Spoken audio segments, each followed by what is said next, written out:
Hello students, तो आज हम पढ़ने वाले एक नया टॉपिक जो कि है the fundamental law of crystallography. ये जो है सॉलिड स्टेट का चैप्टर है एंड यहाँ पर हम इसे स्टार्ट करने वाले हैं। तो सबसे पहले हम देखेंगे कि ये क्रिस्टलोग्राफी होता क्या है। तो क्रिस्टलोग्राफी साइंस का वो ब्रांच है जो कि geometry, properties and structure of crystal के बारे में पढ़ता है, उसे हम क्रिस्टलोग्राफी बोलते हैं। यहाँ पर हम तीन फंडामेंटल लॉ ऑफ क्रिस्टलोग्राफी देखते हैं। सबसे पहला जो लॉ होता है वो है the law of constituency of interfacial angle, दूसरा लॉ है the law of rationality of indices and तीसरा लॉ है the law of symmetry. And ये तीनों लॉ को हम बारी बारी पढ़ेंगे, लेकिन आज की इस वीडियो में हम आपको सिर्फ फर्स्ट लॉ बताने वाले हैं जो कि है the law of constituency of interfacial angle. तो क्रिस्टलोग्राफी आपको क्लियर हो गया होगा, जहां पर हम क्रिस्टल की स्ट्रक्चर, ज्योमेट्री और प्रॉपर्टीज के बारे में स्टडी करते हैं, उसे हम बोलते हैं क्रिस्टलोग्राफी। एंड यहाँ पर हम तीन फंडामेंटल लॉ देखते हैं, जहां पर हम इनकी ज्योमेट्री के बारे में पता करते हैं, प्रॉपर्टीज के बारे में पता करते हैं एंड क्रिस्टल के स्ट्रक्चर के बारे में पता करते हैं। तो चलिए स्टार्ट करते हैं। तो सबसे पहली जो चीज है जिसे कि हमें जानना बहुत ही जरूरी है इंटरफेशियल एंगल के लॉ के बारे में। तो यहाँ पर वो चीज है कि यहाँ पर इंटरफेशियल एंगल होता क्या है, ठीक है। तो एडजेसेंट फेसेस का मतलब आप सभी समझते होंगे, जैसे कि मान लो कि हमारे पास कोई क्यूब टाइप का स्ट्रक्चर है इस तरीके से, और यहाँ पर ये जो आपका प्लेन सरफेस है ये जो आपका प्लेन सरफेस है, ये दोनों क्या हो जाएंगे, आपस में मिले हुए सरफेसेस हो जाएंगे, ठीक है। तो यहाँ पर कहा जा रहा है कि the angle between the adjacent faces of the crystal is called interfacial angle. यानी कि ये जो आपने फेसेस देखी है अभी, इनके बीच में जो यहाँ पर एंगल बन रहा होगा, इसे ही हम बोलते हैं इंटरफेशियल एंगल। तो अगर हम यहाँ पर फेसेस को एफ से दिखाए और इंटरफेशियल एंगल को सी से दिखाए, ठीक है, और यहाँ पर नंबर ऑफ एजेस कितने होंगे, ई, तो यहाँ पर एक रिलेशन आता है F plus C is equal to E plus Z. इस तरीके से हम यहाँ पर इंटरफेशियल एंगल देखते हैं। अब हम यहाँ पर देखेंगे the law of constituency of interfacial angle क्या होता है। तो law of constituency of interfacial angle जानने से पहले हमने जाना इंटरफेशियल एंगल क्या होता है, ठीक है। यहाँ पर इंटरफेशियल एंगल का लॉ कुछ इस तरीके से है कि the crystal of the substances obtained by cooling. जो भी क्रिस्टल होता है वो कैसे मिलता है, कूलिंग करने से मिलता है। कूलिंग का मतलब ठंडा पहुंचाने से मिलता है, ठंडा करने से मिलता है। जैसे कि आप फ्रिज का एग्जांपल ले सकते हो, वहां पर क्या करते हैं, हम पानी डालते हैं जो कि लिक्विड में होता है, और वो जो है फ्रीजर में आइस के रूप में कन्वर्ट हो जाता है, ठीक है। तो कूलिंग करने से क्या बना, वो आइस में चेंज हो गया, और वो आइस क्या है, ये क्रिस्टल है। तो कूलिंग करने से कोई भी क्रिस्टल हमें यहाँ पर प्राप्त होती है, ये हो गया। उसके बाद if the cooling rate is slow then the large crystal is obtained and vice versa. कहने का मतलब है कि अगर आप कूलिंग रेट स्लो रखते हैं, धीरे धीरे वो ठंडा हो रहा है, तो यहाँ पर आपको लार्ज क्रिस्टल देखने को मिलेंगी, और अगर आप कूलिंग रेट को हाई रखते हो तो यहाँ पर स्मॉल क्रिस्टल देखने को मिलेंगी, ठीक है। दूसरी कंडीशन है if the cooling condition is change then we get different size of crystal. अगर आप यहाँ पर कूलिंग कंडीशन चेंज करते हैं तो अलग अलग साइज की क्रिस्टल देखने को मिलते हैं, जो कि पहला ही नंबर से पता चल गया था। कूलिंग रेट स्लो है तो लार्ज क्रिस्टल मिलेंगे, और अगर कूलिंग रेट फास्ट है तो स्मॉल क्रिस्टल्स मिलेंगे, ठीक है। अब मेन चीज यहाँ पर ये आती है कि कहीं पर हमें बड़ा क्रिस्टल देखने को मिल रहा है तो कहीं पर हमें छोटा क्रिस्टल देखने को मिल रहा है। तो यहाँ पर जो एंगल होता है दो फेसेस के बीच में, ये हमेशा सेम होता है, चाहे वो स्मॉल हो या लार्ज हो। जैसे कि कहने का अर्थ समझो, जैसे कि हमारे पास एक क्रिस्टल है, इस तरीके से कुछ क्रिस्टल है, ठीक है। ये हो गया आपका बड़ा क्रिस्टल एंड ये हो गया छोटा क्रिस्टल जो कि क्यूबिक टाइप का है, मान लो आईस ही हमने ले रखा है। तो ये हो गया एक फेस, ये हो गया दूसरा फेस, और इनके बीच का एंगल हो गया इंटरफेशियल एंगल। सेम चीज ये भी आइस है, ये भी ऐसे पानी से दोनों बन रखा है, इसका इंटरफेशियल एंगल ये है, ठीक है। तो ये हो गया आपका बड़ा वाला साइज का, और ये हो गया छोटा वाला साइज का। लेकिन इनके बीच में, इन फेसेस के बीच में जो इंटरफेशियल एंगल होगी, ये जो एंगल दिख रहा है आपको, ये कितना होगा, हमेशा सेम होगा। जैसे मान लो कि अगर ये 90 डिग्री है तो ये भी हमेशा 90 डिग्री ही होगा। ऐसा नहीं कि इसमें 89 देखने को मिलेगा या 50 देखने को मिलेगा, हमेशा ये सेम रहेंगे, ठीक है। तो हम यहाँ पर लिखेंगे कि दो फेसेस के बीच में जो एंगल होता है वो हमेशा सेम होता है, चाहे वो छोटा हो या बड़ा हो, ठीक है। अगर सेम क्रिस्टल का होगा तो, अगर डिफरेंट क्रिस्टल के लोगे तो वहां पर अलग हो जाएगा। जैसे कि आपने क्वार्ट्ज ले रखा है एक क्रिस्टल और दूसरा ले रखा है डायमंड, तो दोनों के बीच का जो इंटरफेशियल एंगल होगा वो अलग अलग होगा, ठीक है। लेकिन अगर आप क्वार्ट्ज ही ले रहे हैं और वो बड़ा है और एक छोटा है, ठीक है, तो इनका जो इंटरफेशियल एंगल होगा वो हमेशा सेम होगा। इस तरीके से होता है।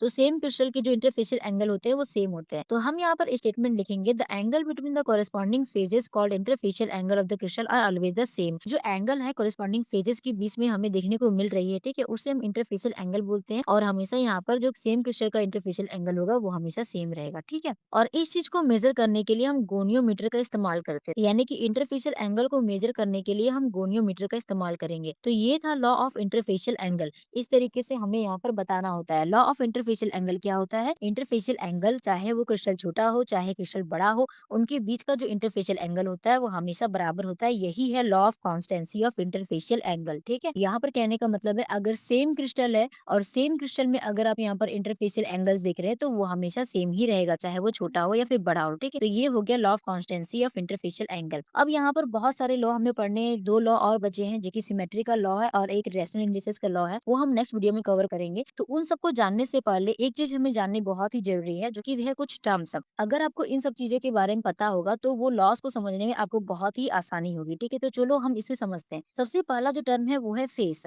फेस क्या होता है आपको पता है, जैसे कि आपने क्यूब ले रखा है या फिर कोई भी चीज़ है, ठीक है? इस तरीके से। तो ये जो प्लेन सरफेस है ना, ये पूरा का पूरा जो एक डब्बा दिख रहा है इस तरीके से, ये प्लेन सरफेस क्या कहलाती है? फेस कहलाती है। तो फेस क्या होता है? The plane surface of the crystal is called the faces of the crystal. Plane surface को हम फेस बोलते हैं। दूसरा होता है एज। एज भी आप समझते हैं, ये हमारे पास हो गया क्रिस्टल इस तरीके से, एंड यहाँ पर ये जो फेस है और ये जो फेस है, इनको जहाँ पर ये मिल रहा है ना, इसे ही हम बोलते हैं एज। ये हो गया एज, ये हो गया एज। इस तरीके से यहाँ पर हमें एजेस देखने को मिलती है।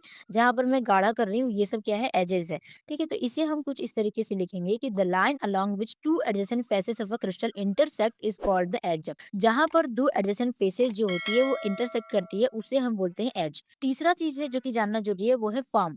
अ set of similar faces of crystal is called a form. जैसे कि अगर आप एक क्यूब लेते हो, इस तरीके से हमने एक क्यूब ले रखा है और आपको पता है कि जो क्यूब होता है उसमें जो भी फेसेस होती है सारी की सारी क्या होती है? स्क्वायर होती है। तो आप देखेंगे, चाहे आप ये फेस को ले लो, ये फेस को ले लो, ये फेस को ले लो, सारी की सारी स्क्वायर है, तो ये सारी क्या कहलाएंगे? एक फॉर्म कहलाएगी। तो सिमिलर फेसेस का जो सेट होता है उसे हम फॉर्म बोलते हैं। चौथी चीज है जोन। जोन क्या होता है? Faces are found to occur in set. हमने देखा यहाँ पर कि जो भी फेसेस होती है वो सारे सेट में होती है। अगर आपको रेक्टेंगल लेंगे तो रेक्टेंगल का दो साइड सेम होता है, दो साइड सेम होता है, तो वो अलग अलग तरीके की फॉर्म बनाती है। तो यहाँ पर हमेशा जो फेसेस होती है वो सेट्स में प्रेजेंट होती है, विच मीट इन पैरेलल एजेस। जो कि कहाँ पर मीट करती है? पैरेलल एजेस में। आपने देखा होगा इस तरीके से अगर आप ले रहे हो तो ये हो गया इसका पैरेलल एज इस तरीके से। यहाँ पर देखोगे तो ये भी एक पैरेलल एज हो गया इसके तरीके से। तो यहाँ पर पैरेलल एजेस में ये क्या करती है? मीट करती है प्लेन में। The faces were extended such a set of face is known as zone. तो यहाँ पर ये जो पैरेलल प्लेन आपको दिख रहा है, पैरेलल एजेस दिख रहे हैं यहाँ पर इस तरीके से, इसे हम क्या बोलेंगे? जोन बोलते हैं। पैरेलल एजेस को हम जोन बोलेंगे। अगर पैरेलल नहीं है तो उसे हम जोन नहीं बोलेंगे। फिर लास्ट जो चीज है वो है 5 नंबर में, वो है crystal habit. The external shape of crystal is called crystal habit. जो क्रिस्टल जो है वो बाहर से जैसा दिख रहा होता है उसे हम बोलते हैं क्रिस्टल हैबिट।